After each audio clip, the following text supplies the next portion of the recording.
Hi, so I'm back here again for day 3, and I'm here today. This is Alison, she's one of the team here.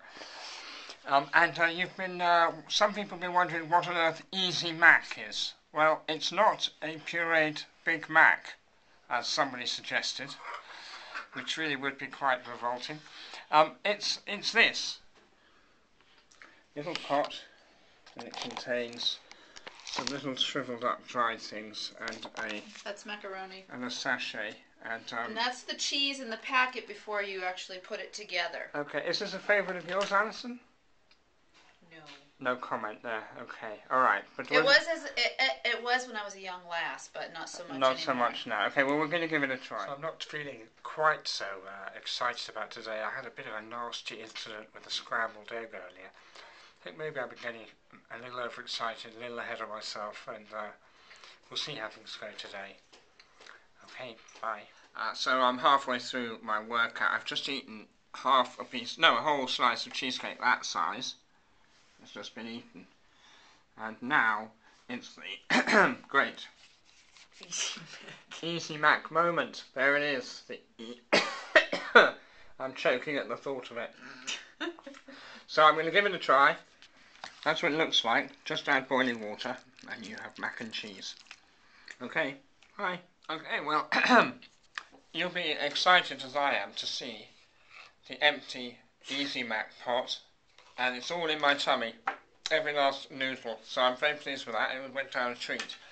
Now, I wanted to ask Giselle, Dr. Mann, to you, you're not on first name terms unlike me, to just explain why she is getting the results she's getting here in the clinic in Gainesville when all the other people around the world are not getting these kind of results. So where the idea came from and what's different about what they're doing here. So over to you. I'm on camera. You're on camera, yeah.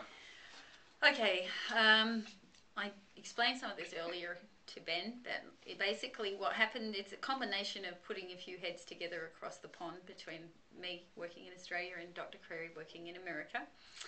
And we collectively had done some research that basically informed us or led us to think that if you do therapy with some frequency and some effort, that we're likely to alter outcomes through intensity and effort and therefore muscular change.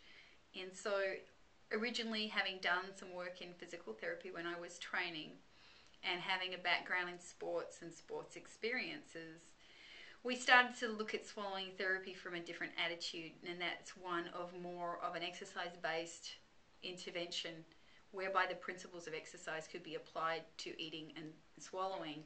Along with what we were thinking, there's also been some other research that's shown from the other disciplines that when you don't use certain muscular groups for a period of time, your cortical representation in your brain for that area reduces.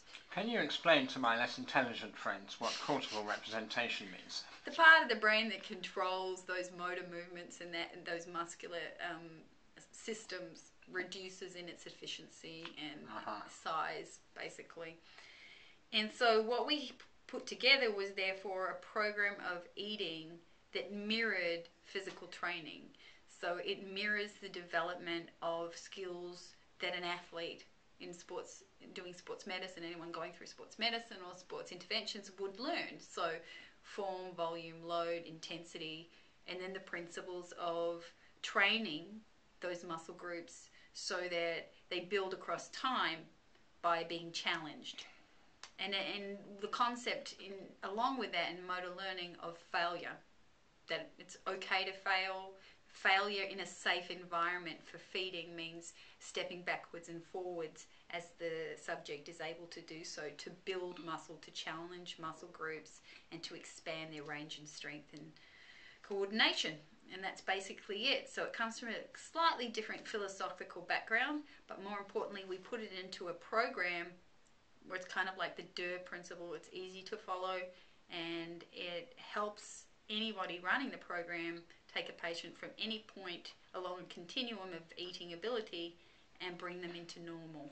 Well, I mean, it seems really obvious to work with an injured swallow the same way as you would work with an injured leg. Why have people not been doing this?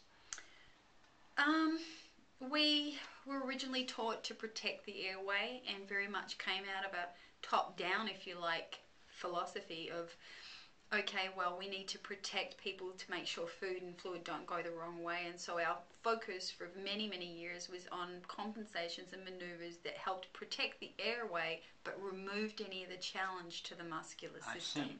So now you're realising that you don't need to protect the airway quite so Protection much. of the airway is still a really important point, and our philosophy is, well, if you evaluate well enough up front and you know what risk is involved and you minimize the risk and put that patient into a carefully monitored and directed program, then protection of the airway while still challenging the system is the aim.